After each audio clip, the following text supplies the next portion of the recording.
Hi there, Sandra here from the Schwowin's Nest. I am super excited today because I am hosting a challenge with my very dear friend Anna from DIYs and Crafts with Anna. Although we live thousands of miles away from each other, we've become fast friends through the wonder of social media. I'd like to ask all of my viewers and subscribers to go over to Anna's channel. Her link will be down in my description box. Subscribe to her channel and tell her I sent you. She does some beautiful trash to treasures, some farmhouse decor. She's done some beautiful fall and Halloween decor. So let's get started crafting so you can see what I made for $0. So here's what I'm going to be using. These are some pallet pieces that I picked up at the side of the road. I took the pallet and cut it down narrower so it would be best for the frame. And this is just a white melamine piece of shelf that's been sitting outside for a long time. The first thing I'm going to do with this piece of shelving is spray paint it with this Tremclad hammered metal finish. The spray paint is dry, and now what I'm going to try to do is make sort of a galvanized look to it. The first color I'm using is a dark pewter that has a little bit of shine to it. I'm just taking my little chippy brush and I'm just doing some dabbing and blending, and I'm just going to do this all over the whole piece. When you're done watching my video, go down to my description box and click on the playlist link so you can see what everyone else is making for $0. I'm going to move on right away to my next color. It's the Folk Art Maui Sand Chalk Paint, and I'm using the same chip brush. I'm not washing it off in between. What I'm doing here is just taking some paint and then dabbing it off a little bit. This is the same technique I use for dry brushing, except now I'm just pouncing my brush instead of dragging it across. You can see that the next color is starting to add a little bit more dimension, and I'm going to continue this until the whole shelf is covered. To give the galvanizing a little bit of depth, I am taking some black paint now and doing the same thing. And I'm just stippling it on wherever I think it needs to be, and then I'll blend it in a little bit. So I'm going to go over and over it until I get the amount of color that I want on it.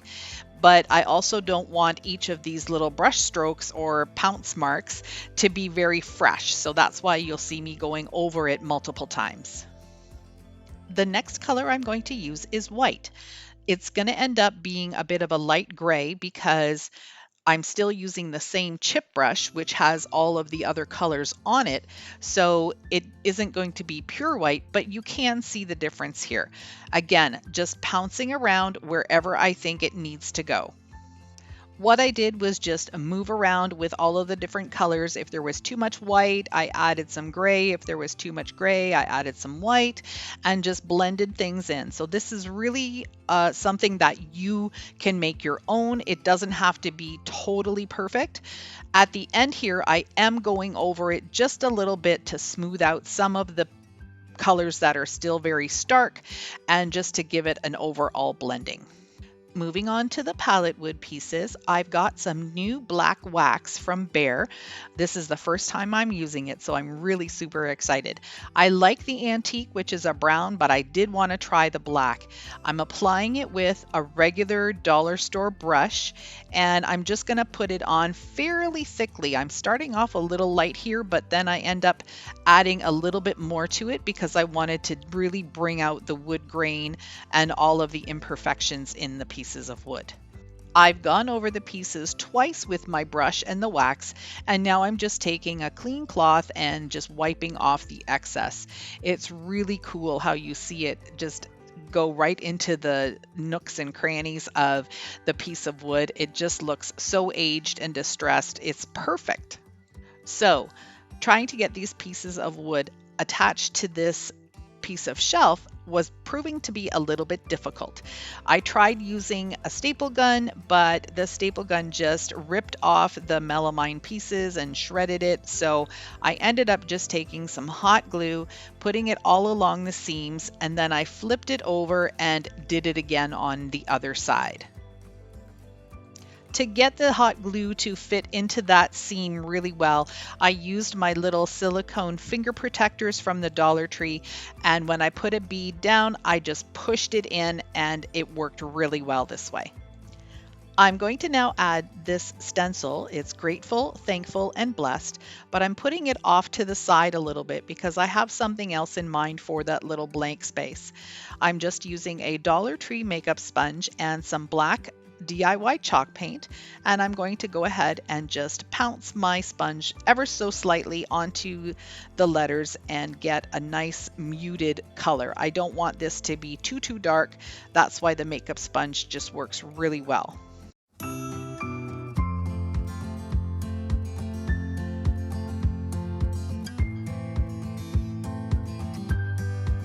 Here's the best part of every video, when I get to pull up the stencil to see what's revealed underneath. It is like magic. I just can't believe sometimes that these stencils turn out so beautiful. I also have these wheat stems that I thought would be a perfect addition to the side of this picture. All of these stencils come in a pack from Jilly Bean Soup Stencils, and they're available at Joann Fabrics and Crafts. I do have the link to these stencils down in my description box underneath my favorite things.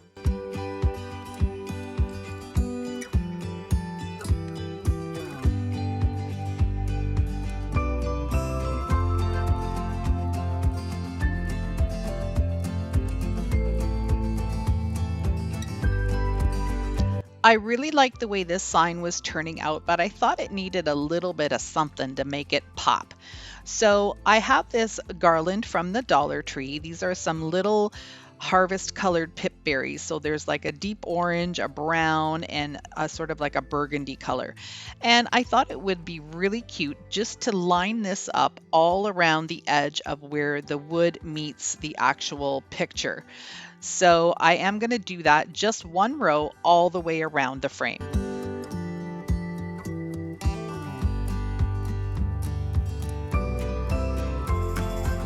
For a final touch, I decided to add some little trimmed pieces of those pip berries onto the wheat stems, or in between the wheat stems. So I'm going to just hot glue some of those in too.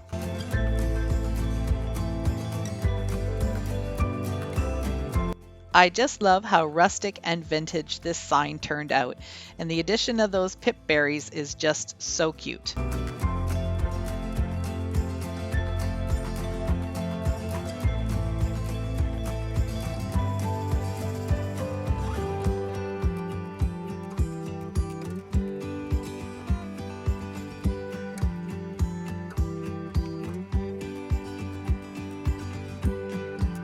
To my dear friend Anna, thank you so much for co-hosting with me today. It was a lot of fun.